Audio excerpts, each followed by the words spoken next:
Hi hello എല്ലാവർക്കും നമസ്കാരം. Big boss season 7 ആദ്യത്തെ വീക്കിലി എപ്പിസോഡിന്റെ സെക്കൻഡ് എപ്പിസോഡ് ഇതാ ഇവിടെ കഴിഞ്ഞേക്കാണ്.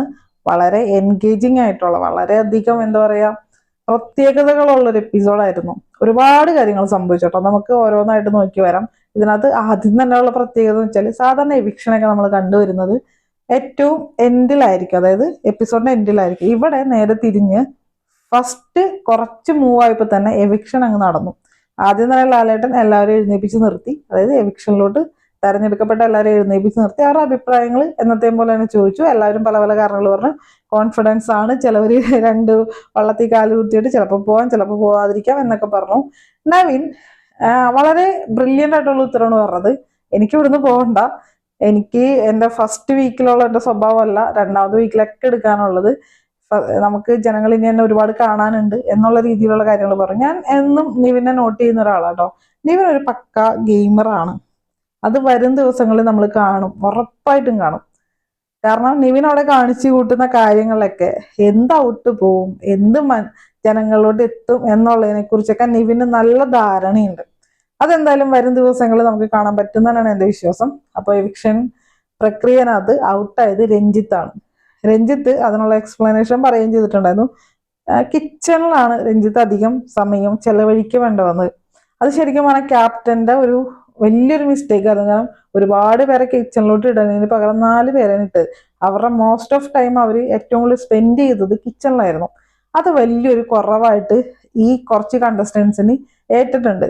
എന്തായാലും ആ ഒരു തീരുമാനത്തിലൂടെ എന്തൊക്കെ പറഞ്ഞാലും രഞ്ജിത്ത് ഔട്ടായതാണ്. രഞ്ജിത്ത് ഔട്ടായത് ഒട്ടും അക്സെപ്റ്റ് ചെയ്യാനും പറ്റിയിട്ടുണ്ടായില്ല. കാരണം രഞ്ജിത്ത് വളരെ ദേഷ്യത്തില ഔട്ടായെന്ന് പറഞ്ഞപ്പോൾ തന്നെ ഒരു വല്ലാത്തൊരു മനോഭാവത്തിലാണ് പുള്ളി. ആരോടൊന്നും മിണ്ടാതെ പെട്ടെന്ന് തന്നെ ചാടി ഇറങ്ങാൻ നോക്കി. ആ സമയത്ത് ബിഗ് ബോസ് ഇടപെട്ട് അവരോട് സംസാരിച്ചതിന് ശേഷം പോകാന്ന് പറഞ്ഞു. മാന്യമായിട്ട് തന്നെ അവര് പുള്ളിക്കാരൻ സംസാരിച്ച് പുറത്ത് ഇറങ്ങി കേട്ടോ. അതെന്തായാലും നല്ല രീതിയിൽ തന്നെ അവസാനിപ്പിച്ചു. അതിനുശേഷം ഒരുപാട് കാര്യങ്ങൾ പിന്നെ നടന്നു. പിന്നെ ഉള്ളതാണ് പരാതിപ്പെട്ടി. പരാതിപ്പെട്ടി രണ്ടായിട്ട് ഡിവൈഡ് ചെയ്തു. ഒന്ന് അനീഷിനെതിരെയുള്ള പരാതി, പിന്നെ എല്ലാവർക്കും കൂടെയുള്ള ഒരു പരാതിപ്പെട്ടി. അത് തന്നെയാണ് അനീഷിന്റെ വിജയം. ഇവിടെ അനീഷിനെല്ലാം പ്രത്യേകതകൾ വരുന്നതാണ്. കാരണം 19 പേരും 20 കണ്ടസ്റ്റൻസ് ആയിട്ട് അകത്ത് കയറിയിട്ടുള്ളൊരു 19 പേരും അനീഷിന് എഗെയിൻസ്റ്റ് ആണ്. ഒരുപാട് പേര് അനീഷിനെതിരെ കംപ്ലൈന്റ് കൊടുത്തിട്ടുണ്ടായിരുന്നു. ആ കംപ്ലൈന്റ് എന്തൊക്കെയാണെന്നുള്ളതും ആരൊക്കെയാണ് കൊടുത്തിട്ടുള്ളതെന്നും നമുക്ക് ജസ്റ്റ് ഒന്ന് നോക്കാം. ഇതിനകത്ത് ആദ്യം ആദില നൂറ, അഭിഷേക്, അനുമോള്, ബിന്നി, സരിക, ശൈത്യ, അനുമോൾ, ഇത്രയും പേര് എന്താ പറയാ അനീഷിനെതിരെ കംപ്ലൈന്റ് കൊടുത്തിട്ടുണ്ട്. ഒരുപാട് പേർക്ക് കംപ്ലൈന്റ് അനീഷിനെ കുറിച്ച് ഉണ്ട് കേട്ടോ. ഒരുപാട് കംപ്ലൈന്റും വന്നയക്കുന്നത് നമ്മൾ ഈ കഴിഞ്ഞ കുറച്ച് ദിവസങ്ങളായിട്ട് കണ്ടുവന്നു തന്നെയാണ്. കാരണം അനീഷിന്റെ ഒരു പ്രശ്നം എന്ന് വെച്ചാൽ അനീഷ് വിചാരിക്കണം അനീഷിന് ഒരാളോട് സംസാരിക്കണോ വേണ്ടിയോ എന്നുള്ളത്. അതാണ് ഏറ്റവും വലിയ പ്രശ്നം. എനിക്കൊരു കാര്യം സംസാരിക്കാനുണ്ടെന്ന് ഞാൻ ആഗ്രഹിച്ചാൽ പോരാ, അത് അനീഷ് ആഗ്രഹിച്ചാൽ മാത്രമാണ് അത് നടക്കുള്ളൂ. അതാണ് മിക്കവാറും എല്ലാവരും അവരുടെ ഒരു പരാതിയായിട്ട് പറഞ്ഞിട്ടുള്ളത്. കാരണം ഒരു കൂട്ടം ആൾക്കാരുടെ ഇടയിൽ താമസിക്കുമ്പോൾ എല്ലാവരും പല വിഭാഗത്തിൽപ്പെട്ട ആൾക്കാരാണ്, പല സ്ഥലത്തു നിന്ന് വന്നേക്കാണ്. പക്ഷെ എവിടെയെങ്കിലും നമ്മൾ അവരായിട്ടൊരു കണക്ഷൻ ഉണ്ടാവില്ലേ? അനീഷ് തികച്ചും വ്യത്യസ്തനാണ്. ആ ആൾക്കാരിൽ ഒരാൾ പോയിട്ടുള്ളൊരു കണക്ഷൻ ഉണ്ടാക്കാൻ അയാൾ ശ്രമിക്കുന്നില്ല. അയാൾ വിചാരിക്കുന്ന സ്ഥലത്ത് മാത്രമാണ് അയാൾ സംസാരിക്കുന്നത്. പക്ക ഗെയിമർ ആട്ടോ പുള്ളി. പക്ക ഗെയിമർ എന്ന് വെച്ചാൽ പക്ക ഗെയിമർ. അനീഷിനെതിരെ വന്നിട്ടുള്ള കംപ്ലൈന്റുകളൊക്കെ ഇതൊക്കെ തന്നെ ആയിരുന്നു. അതിനകത്ത് കുറച്ച് കോൺട്രവേഴ്സി ആയിട്ടുള്ള കാര്യമുണ്ട്. ആദില നൂറയുടെ കാര്യം. അത് ഞാനൊരു വീഡിയോ ആയിട്ട് തന്നെ നെക്സ്റ്റ് ഒരു വീഡിയോ ആയിട്ട് ചെയ്യാനായിട്ട് ആഗ്രഹിക്കുന്നുണ്ട്. കാരണം അത് അങ്ങനെ തന്നെ പറഞ്ഞു പോകേണ്ടതായിട്ട് എനിക്ക് തോന്നിയിട്ടുണ്ട്. പിന്നെ ഒനിയനെതിരെ കംപ്ലൈന്റ് ഉണ്ടായിരുന്നു, ബിൻസിക്കെതിരെ കംപ്ലൈന്റ് ഉണ്ടായിരുന്നു, ബിന്നിക്കെതിരെ കംപ്ലൈന്റ് ഉണ്ടായിരുന്നു. പോയിസൺ ആണെന്ന് പറഞ്ഞിട്ടുള്ളത് അതൊക്കെ ലാലേട്ടൻ എടുത്ത് തന്നെ ചോദിച്ചു. പിന്നെ ഇവിടെ ഒരുപാട് സമയം സ്ക്രീൻ സ്പേസ് കിട്ടിയ ശരിക്കും പറഞ്ഞാൽ അനുക്കുട്ടിക്കാണ്.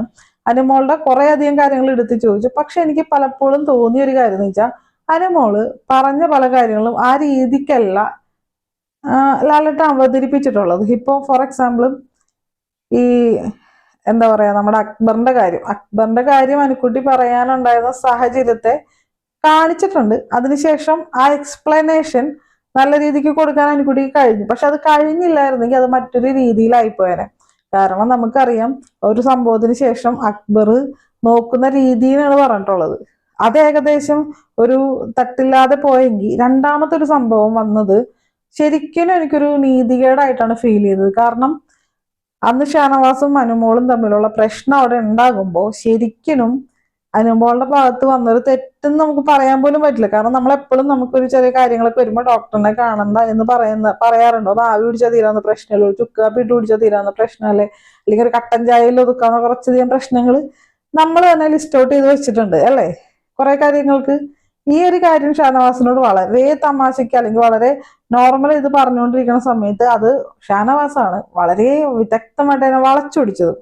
അതെല്ലാം നമ്മളെല്ലാവരും കണ്ടതാണ്. എന്നിട്ട് എന്ത് പറ്റി, ഈ സാധനം ലാലേട്ടൻ ചോദിക്കുന്നത് അനുമോള് ഡോക്ടേഴ്സിനെതിരെ കംപ്ലൈന്റ് പറഞ്ഞു എന്നുള്ള രീതിയിൽ, അല്ലെങ്കിൽ ആ അപ്പുറത്ത് കുറച്ചധികം ആൾക്കാർ ഡോക്ടേഴ്സ് ഉൾപ്പെടെ ഇരിക്കുന്നുണ്ട്, ഈ കുട്ടി എന്താണ് ഇങ്ങനെ സംസാരിച്ചത്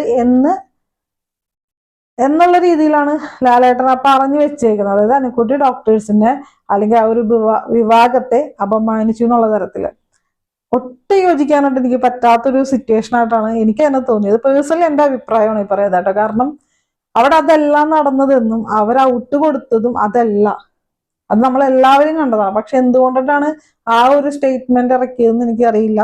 അത് ഷാനവാസ് ഇടപെട്ടില്ലായിരുന്നെങ്കിൽ അനുക്കുട്ടിയുടെ കയ്യിൽ നിന്ന് പോകുമായിരുന്നു. നമ്മൾ ശ്രദ്ധിച്ചിട്ടുണ്ടാവും, നമ്മൾ ഇന്നത്തെ എപ്പിസോഡിൽ അനുമോള് ആ ഒരു സിറ്റുവേഷൻ ഹാൻഡിൽ ചെയ്യാൻ പറ്റാണ്ട് കുഴയുന്നുണ്ടായിരുന്നു. അത് കറക്റ്റ് ടൈമിനകത്ത് ഷാനവാസ് എക്സ്പ്ലെയിൻ ചെയ്തു. ഇല്ലായിരുന്നെങ്കിൽ അത് വലിയൊരു എന്താ പറയാ ഒരു പ്രശ്നമായിട്ട് അത് അനുമോൾ എന്ന് പറഞ്ഞ കണ്ടസ്റ്റന്റിനായിട്ടാണ്. കാരണം പുള്ളി പറഞ്ഞത് അതല്ല. അപ്പോ ഇത് എനിക്കൊരു എന്താ പറയാ വലിയൊരു ഒരു ഒരു ഇതായിട്ട് എനിക്ക് ഫീൽ ചെയ്തത്. അത് എന്റെ പേഴ്സണൽ അഭിപ്രായം.